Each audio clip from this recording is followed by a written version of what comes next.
الذين توفاهم الملائكة ظالمي أنفسهم قالوا فيما كنتم قالوا كنا مستضعفين في الأرض قالوا ولم تكن أرض الله واسعة فتهاجروا فيها فأولئك مأواهم جهنم. أقول للشباب العرب هؤلاء إذا بقوا في بلادهم يخدمون بلادهم بثقافتهم بتجاربهم بعلومهم التكنولوجية وبدراساتهم الجديدة وخدموا بلادهم حصلوا عليهم من تجارب ومن دراسات كان ذلك خير لهذه البلاد. ولكن هنالك موجات عاتية بصب الماء من البلاد العربية العزيزة إلى هذه البلاد. كل يوم هناك أفواج فوج يأتي إلى هذه البلاد. لماذا؟ ليختلف من هذا البحر المادي للتكاثر وليكون نصيبه من المال ومن الرواتب أكثر. فأصبحت هذه البلاد مجردة من خيرة الشباب ومن خيرة الطاقات ومن الصواعد القوية ومن العقول النيرة ومن الثقافات العالية كما تتجرد الشجرة أيام الخريف من الأوراق والثمار.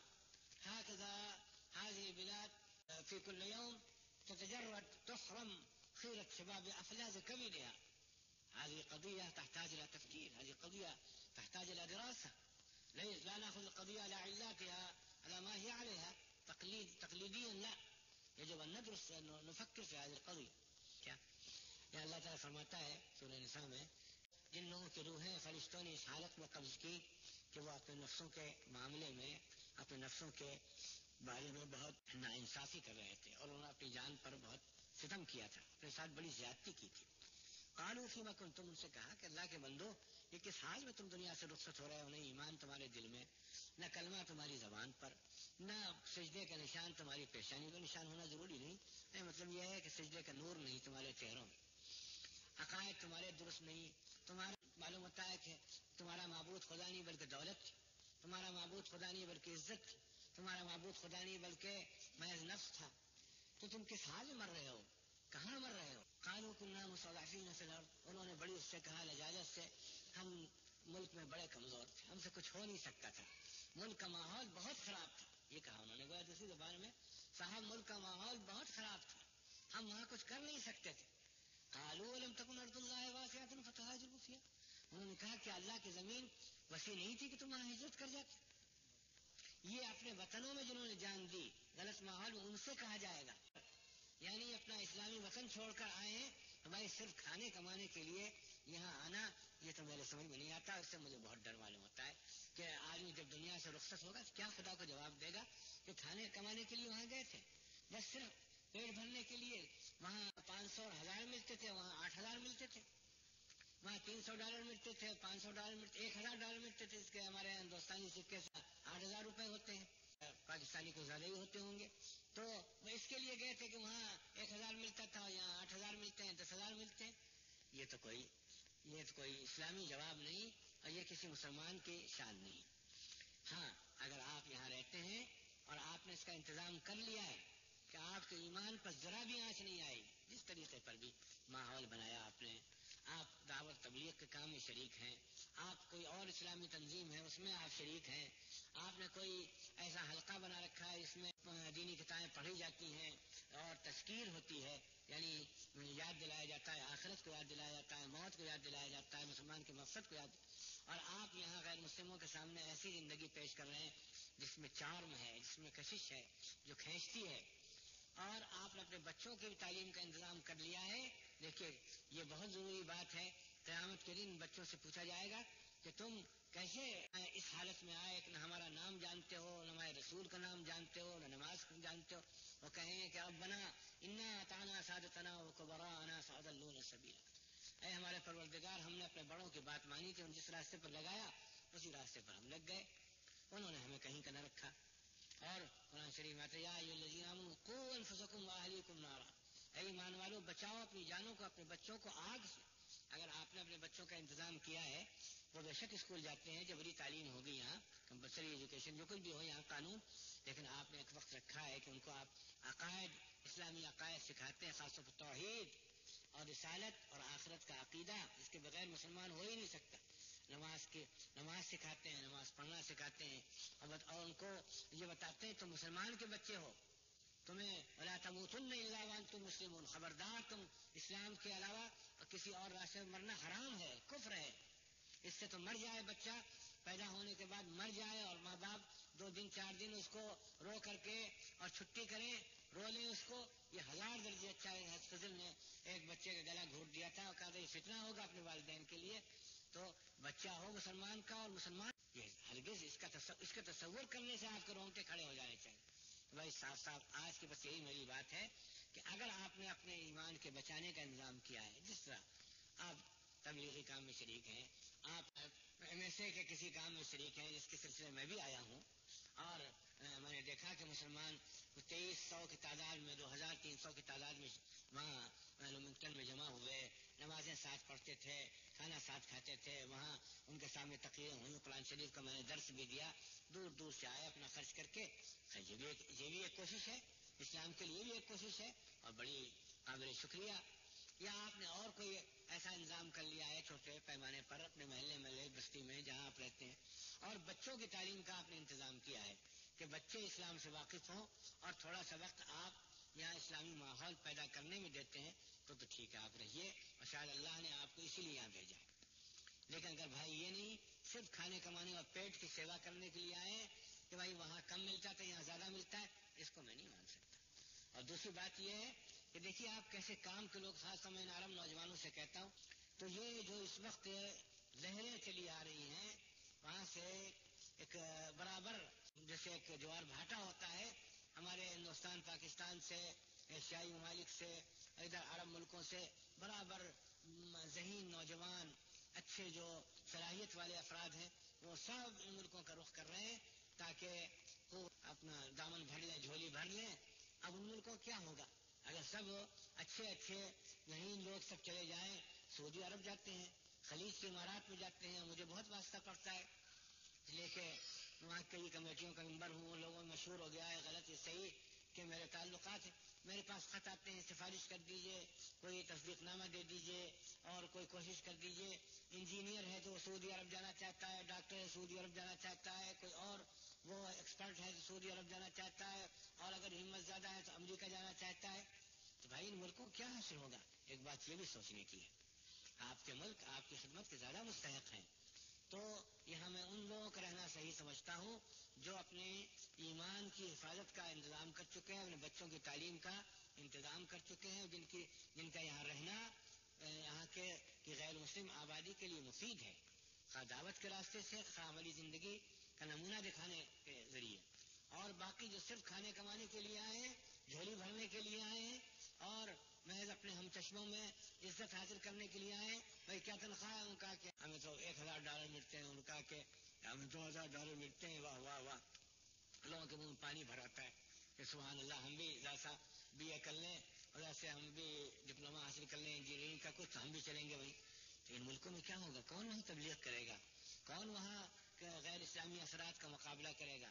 ہم مولوی لوگ رہ جائیں گے، بوڑھے خالی. یہ بات سوچنے کی ہے.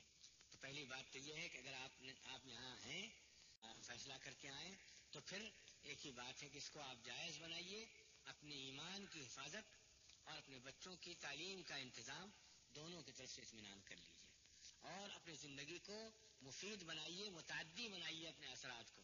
یہاں کی غیر مسلم آبادی وہ اسلام کی طرف وہ مائل ہو اور اسلام قبول کرے، اور بہت مبارک. اور اگر یہ نہیں ہے تو بھائی مسئلہ بہت مشکل ہے. یہ ہمارے ایک عزیز مدثر حسین ہیں بوسٹن میں، انہوں نے کہا کہ مجھے ٹیلی فون آیا کہ بھائی فلاں حاجی صاحب کا انتقال ہو گیا، اور پچھلے سال انہوں نے حج کیا تھا، یہ بھی شاید ساتھ تھے، آئیے ذرا ان کی آخری جو رسوم جسے کہتے ہیں ریچولس وغیرہ وہ ادا کر دیجئے. ان کی بیگم صاحب بھی بیچاری ایسی، اور لڑکے بھی ناواقف کرنے ہم گئے، دیکھا تابوت میں ان کی لاش رکھی ہوئی پورے سوٹ میں اور ٹائی لگی ہوئی ہے اور پورا میک اپ ان کا کیا ہے، اور عیسائی عورتیں اور محلے والے آتے ہیں، بوسہ دیتے ہیں، کس کرتے ہیں اور پھول ان پر ڈال رکھے ہیں، ہار وغیرہ، اور ہاتھ میں سونے کی انگوٹھی. اللہ اس بچے کو عمر دے. آخر میں عربی مدرسے میں پڑھنے کا فائدہ ہوتا ہے. اس نے کہا میں تو ان کے لڑکے کو بلایا، کہا کہ میں جاتا ہوں. کیوں؟ کہ میں جو کچھ کہوں گا آپ کریں گے؟ نہیں. ان کا نہیں، ہم نے آپ کو بلایا ہے، کیوں نہیں پہلے تو یہ ان کا سوٹ ووٹ اتروائیے اور لوگوں کو عیسائی لوگوں کو باہر کیجیے، ہم ان کو کفن دیں گے، غسل دیں گے پہلے شرعی طریقہ پر، کفن دیں گے اور ہم ان کی انگوٹھی اتاریں گے. کہ انگوٹھی نہ اتاریے گا ہماری والدہ کا ہارٹ فیل ہو جائے گا، اور سب کچھ کر لیجیے، انگوٹھی نہ کرنی، ہم انگوٹھی ضرور اتاریں گے. اور مگر ان کو بتائیے گا نہیں، اگر ان کا ہارٹ فیل ہونے والا ہو تو آپ ان کو بتائیے گا نہیں، جیب میں رکھ لیجیے، بعد میں بتا دیجیے. خیر راضی ہوئے. وہ تو اتفاق سے وہ بچہ پہنچ گیا، اس نے کیا جامعہ اسلامیہ مدینہ منورہ کا پڑھا ہوا، عربی مدرسے کا ہمارے یہاں کا پڑھا ہوا، تو ہو گیا. کتنے خدا جانے کتنے دفن ہو جاتے. ایک دوسرے صاحب کو میں نے سنا، بڑی عبرت ہوئی، ڈر معلوم ہوا کہ چاہے جلدی سے میں بھی اب یہاں سے چھٹی کر کے جاؤں بھائی، کچھ ٹھیک نہیں ہے. کہ ان کا انتقال ہوا، مصری عالم تھے، اور کئی کتابیں لکھی ہیں اسلام کی صداقت پر، اور ازہر کے پڑھے ہوئے تھے. ان کا انتقال ہوا تو ان کی امریکن تھی، تو وہاں مسلمانوں کا قبرستان ذرا دور تھا، ان کا وہاں لے جانا مشکل ہے، کہتے ہیں قریب رہے، عیسائیوں کے قبرستان میں دفن کر دیا. یہ تو چیزیں ہیں کہ اگر کوئی شخص ان کو سوچے، خواب میں دیکھ لے تو چیخ مارے خواب میں، یا اللہ یا اللہ ہے، یا اللہ تو حفاظت فرما، اے اللہ تو تیری پناہ.